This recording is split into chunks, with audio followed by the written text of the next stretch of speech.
Hi guys, it's Emily from Nobel Novels and welcome to today's video. This is the historical fiction reader tag. Reader book tag, there you go. You know me, I always get it slightly wrong. Now I was tagged to do this ages ago by the lovely Angie from Science Mama. And you guys know historical fiction is my favourite genre. Or co-favourite with the other one. But it's one I talk about all the time. So many of these prompts for this, I have got multiple answers. So some of the prompts I will show you the books that I've chosen for the prompts. Some of them I'm just going to blag it and say what I'm thinking, because you know me, I'm a bit random, can't edit, tend to like saying what I think, tend to like giving multiple answers. And for this I am definitely going to have to give multiple answers, because I find it really hard to pick certain things, because there is so much of historical fiction that I love.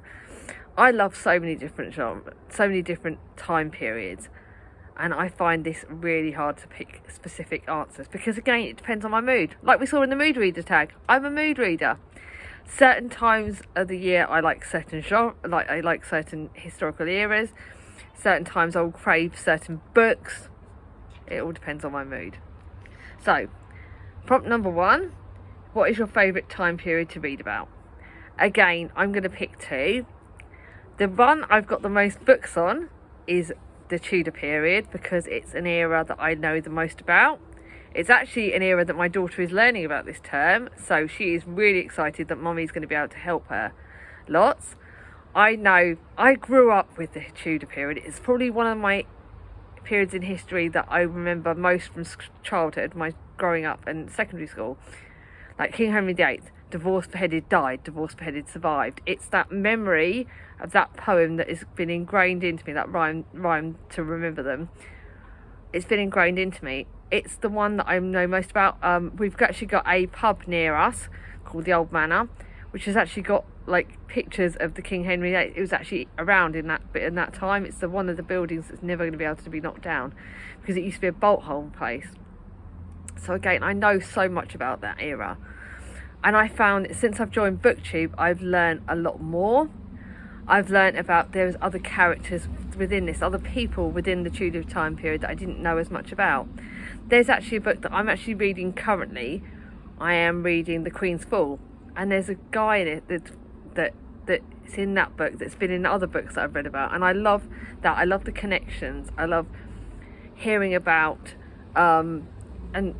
sort of the way the different people. So I know about King Henry's nieces and nephews, and I know me, because Chris was asking me, my partner was asking me about the fact that how was James the First of England connected to King Henry VIII? How did we get him? And because I've read so much about that, I could then go, right, it was because he was his sister Henry's sister Margaret's grandson or great grandson, and how that was all connected. So that time period really fascinates me. It's one that I know them a lot about. I've got different authors that I love reading about Tudor books. I love finding about different authors. I love reading about like Lady Jane Grey. She's another time from that time period. The Tudor time period is so fascinating, because he covered a lot of time, and I love the books that precede that and follow on from that. So yeah, as you can tell, taking about 2 minutes, that is an era that I love. And the other era that I love, and I find I've also got, there is another, I don't know what the time period is, but the suffragette period, I find that really fascinating. So I could talk about that quite a lot. I love that sort of, so that's the early, just post-Victorian, so the Georgian sort of time period probably, but that was that era. And then the other one that I would really I read a lot about is World War II books. And that's an area that I'm actually growing on, because I've got a lot of books that I love from not just English World War II, which obviously I will be showing you in a few of the other prompts, but books that are set in France, in Germany, because obviously like we had the Tattoo of Auschwitz, which is in Germany, and that's actually non-fiction. So that sort of doesn't count with that. But again, I've got a few non-fiction books, because the author Heather Morris has written Silka's Journey, and she's got another book coming out, The Three Sisters, which I'm going to be pre-ordering. So that's set in the Germany and Auschwitz, and I've got a lot of books set in those. But I find the ones set abroad are actually a lot harder hitting. Books set in France at the time are really interesting me. That's another location in that time period that I'm growing. And again, you could really grow on that. We've not just got wartime books set in England in World War II. We've got books now set in America. I'm reading books there, and how America connected into our war. That's fascinating. And I think because World War II, my mum was born in the early 50s, but my dad was born at the late 1940s, so that connects, and my grandparents were connected to the World War II. So I think that's another reason why I find the World War II area fascinating.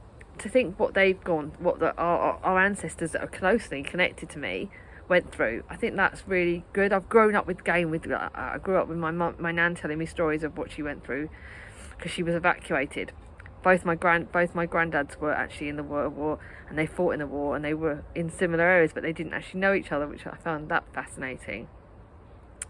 And what my other nan went through, she was like in the sort of family. She had the family that she lived in the countryside, so I grew up learning a lot about that, and that's why that time period fascinates me.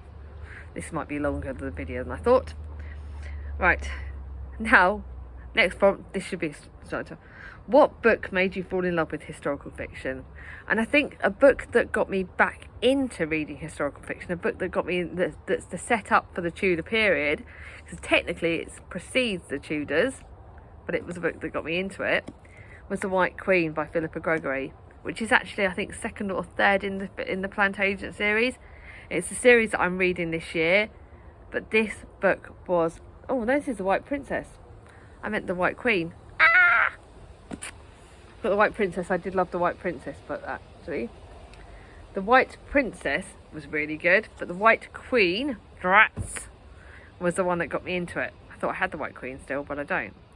The White Queen is talking about King Henry VIII's mother or grandmother. I think it's his grandmother, and how she connected. Now the White Queen, it's his grandmother actually. And it was Henry VIII's grandmother, and she was fascinating. She was almost seen as Lady of the Rivers. She was connected to the first book, The Lady of the Rivers. And what she went through, she married her husband and joined into the Tudor era. And she actually is the person that set up the Tudor history, because it was her daughter, Elizabeth. I think it was Elizabeth? Yeah, her daughter Elizabeth, the White Princess, was King Henry VIII's mother. And that mystery element, there is a lot of folklore sort of fit with the White Queen, and that was why I loved the White Queen. And I then read the Red Queen, which is the other side of King Henry VIII's other grandmother, and I read about her. Now that her story, she was a very harsh, strong lady, and I didn't like her very much, but I loved the White Queen. And that book got me set up. It got me set up with Philippa Gregory. I then read the first book, and I read the third book, and I'm reading the whole series, and I'm loving it. I loved The White Princess, like you said. I loved Henry's mother. I loved her story about how she sort of had to marry Henry Tudor and King Henry VII, and her story. And they got me really into it. But yeah, that was the one that got me back into Tudor books. Philippa Gregory was my first Tudor author that I really grew to love. And obviously I still love her books. But as I will tell you in other prompts, there are now other Tudor authors that I love. And yeah, that's how it got me into that. I think Maureen Lee was probably my one that got me into the World War II books. She's not a favourite author, but she was one. Her books sort of set me up with the wartime books. And she's a really good. Maureen Lee's a good standard, run-of-the-mill, writes a lot of good wartime books. She writes a lot of books set in the early 1900s. And her books are all set in, I think, Liverpool area. So they're really good. So they're the sort of two books that got me into those two eras. Right, now the next one. If you could write yourself into any historical fiction novel or time period, what would it be and why? Now I had an answer. I was going to say the Victorian time period, but that's more the classics. So I'm not going to say that sort of thing for a classics book.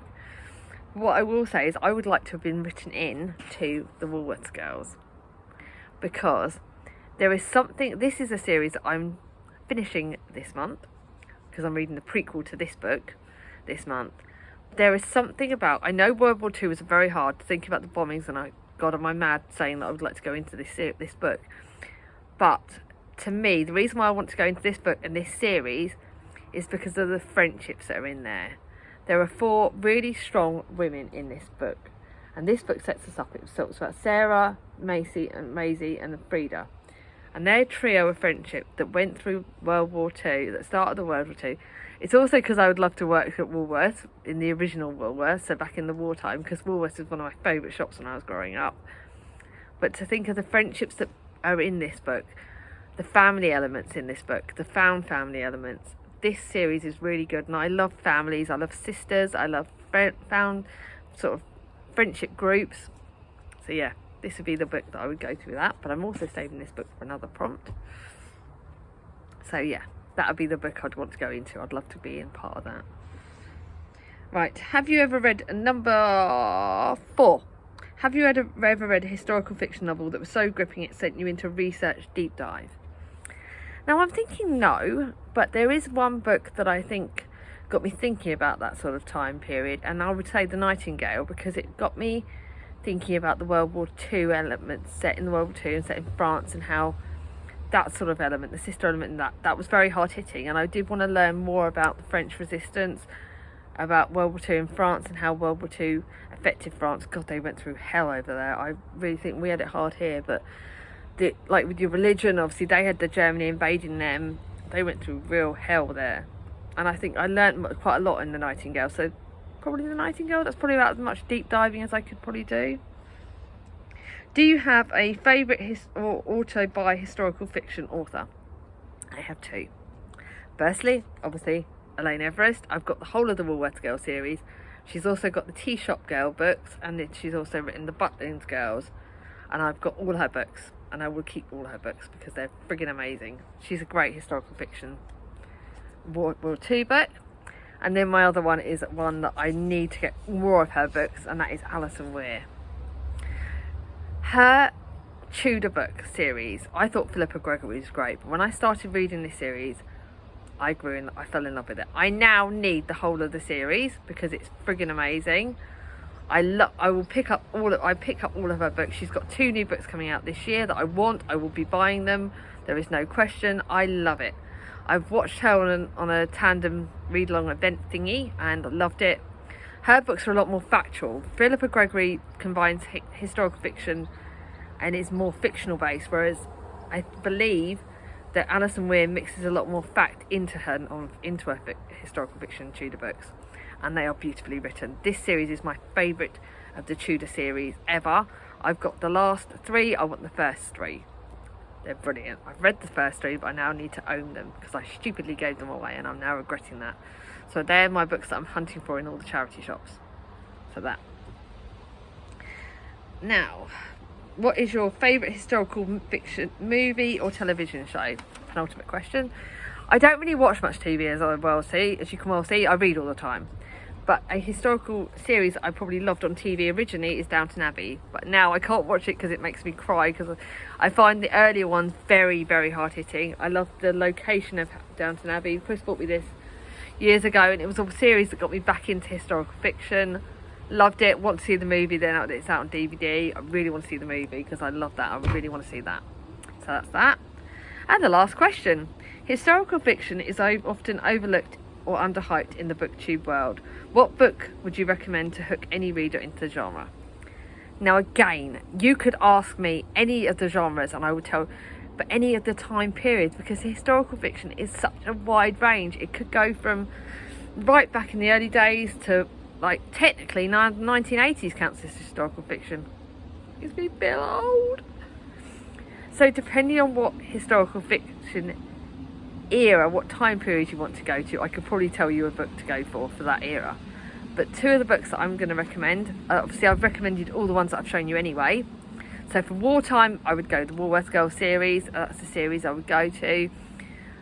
Tudor period, obviously I've shown you quite a few of those, but the 2 books I've got to show you now are ones that I've not shown you yet. I would say The Founding by Stacey Halls. That's my favourite of her books. And this is set in 1754, so again a different time period, but this is a fascinating book. It's got a bit of magic in it. It's got Oh, it's just, the Foundling I loved, and the Familiars. Oh my god, the Foundling and the Familiars. They're two historical fiction books that I loved. I've kept them. This Foundling copy I was given by Charlie, and that was brilliant. That's got a bit of magic, but it's beautifully written. The Familiars is actually another one that I really recommend. So the Familiars and the Foundling. And then lastly, for if you want a wartime fiction book that's got two timelines, that's got books included in it, then I would say the Paris Library, because that's got a book set. This is set mainly in France in the wartime, but it's also got another timeline set in America in the 1980s. So that combines two timelines. It's got books referenced in it. It's a beautiful book. It's a really gripping book, and I think historical fiction book that mixes in books, it's brilliant. So this would be another one I would recommend. But if you want any recommendations, please just look at half my videos, because most of my videos have got historical fiction in them. And if you ever want recommendations, please feel free to ask me, because I've got, like I said, loads I could recommend to you. Now it's time to tag people. I don't know how many of you have done this tag or have already been tagged, because it's been going around a while. But I'm going to tag Berna, because I know Berna loves historical fiction. Tori from Hufflepuff Discovery. Roz from Scally Danglies about the books, because I know they love it, and then finally Naomi from Naomi's Bookshelf. I think these guys would do an amazing job of it. But if you haven't done it and you want to do it, please feel free to do it, and let me know in the comments below if you've done it, if you're going to do it, because this is a brilliant one to do. Anyway, if you like this video, give it a thumbs up. If you're new to my channel and not subscribed yet, ring on my ding-a-ling, and I'll see you all soon. Bye bye.